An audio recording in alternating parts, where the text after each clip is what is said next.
We've had two blockbusters this year alone with the title Empire in it. First Godzilla times Kong the New Empire, and now Ghostbusters Frozen Empire. What is Hollywood's obsession with putting Empire in the title? But I think we can all agree Empire Strikes Back is still 100% the greatest movie with the title Empire in it.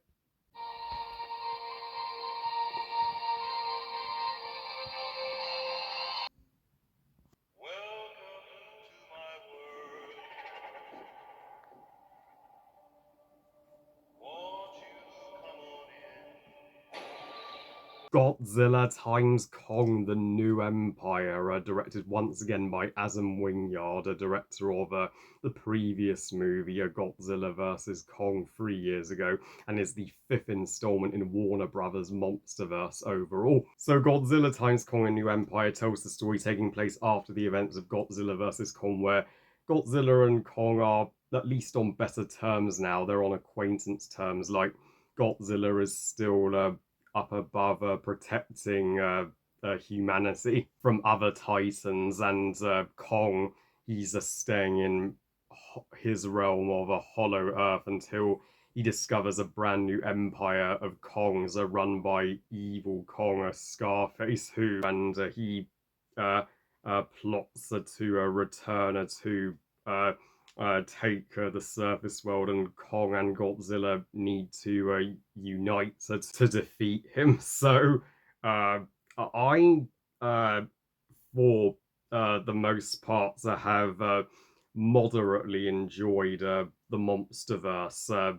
They did have a uh, uh, wonky start with Godzilla 2014. Happy 10th anniversary to that's a dull movie, but they have gradually found their footing. Godzilla King of the Monsters still being the most underrated movie in this franchise and my personal favourite 5 years ago. And Godzilla vs. Kong was a satisfactory Godzilla and Kong showdown movie that had been uh, hyped up for several years. I had no idea we'd get a sequel to that movie. I thought this franchise was done after that movie, but no.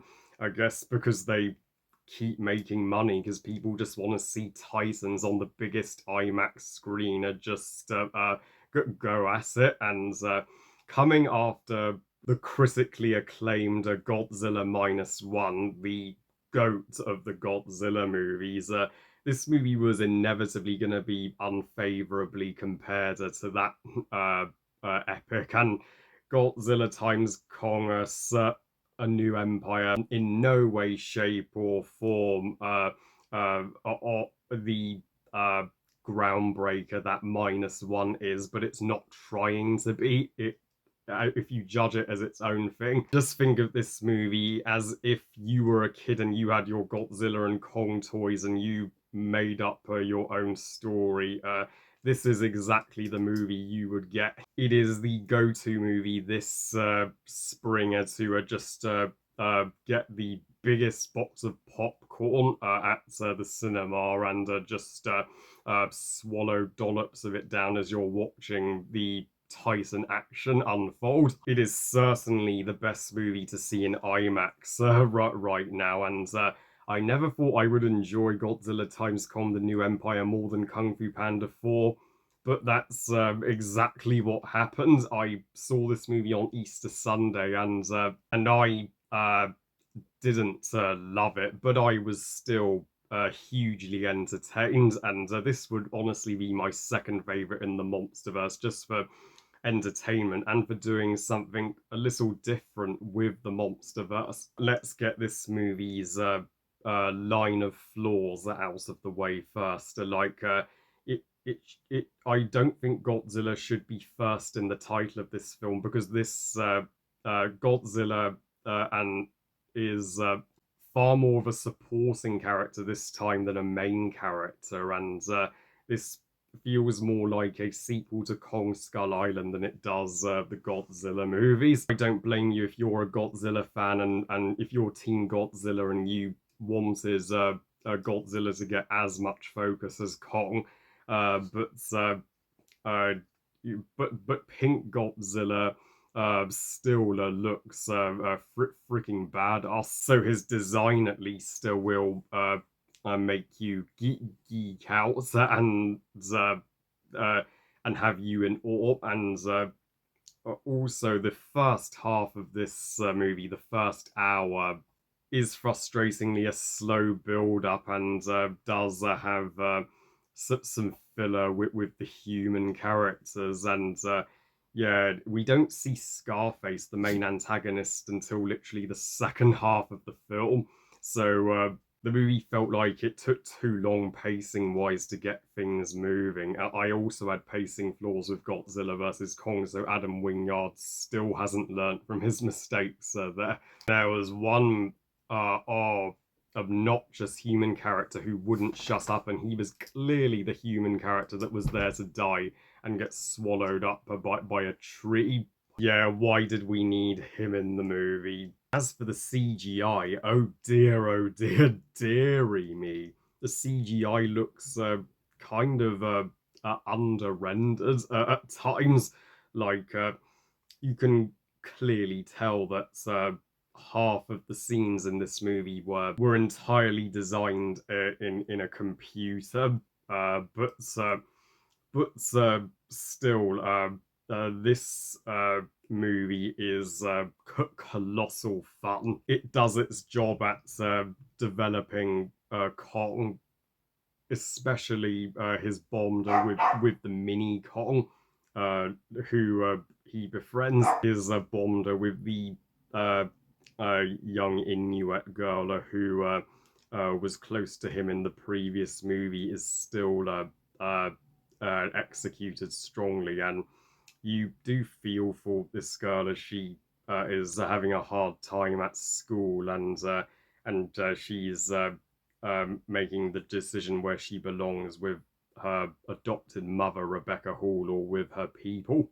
So Rebecca Hall's character and the Inuit girl, her daughter, were the most compelling of the human characters easily. And even Dan Stevens, he was the movie's most hilarious character. Yeah, it's great to see Dan Stevens good in a movie again after he totally sucked as the Beast in the shitty Beauty and the Beast remake 7 years ago. But he was like uh, uh, Titan expert, and I loved how he contributed to getting Kong his brand new tooth and glove, which looked so awesome, like the Kong equivalent of a Thanos Infinity Gauntlet, uh, the uh, and the main antagonist, Scarface Evil Kong. We have barely seen Kong face another Kong of his equal, so Scarface would have to be the most formidable antagonist in the Monsterverse, and to see him enslave Kong's kind and force them to bow before him, it is distressing to watch. And yeah, you do want Kong to whoop his ass in the first act. Even the frozen Godzilla, yeah, you felt bad for her because she was just doing Scarface's bidding. He was controlling her with the tooth, and even Mothra, Godzilla's best pal, she got to some of the best moments of the Titans when she convinced Godzilla and Kong to give it a rest and team up uh, for the sake of the planet, and Brazil in the climax becomes literally a playground for Kong, Godzilla, and Scarface and Cebu. It's one of the most earth-shattering kaiju fights in this franchise, and one of one of the biggest final battles of 2024 thus far. Also, the "Welcome to My World" song was a uh, wonderful song in the soundtrack, and did help us get immersed in Kong's Hollow Earth.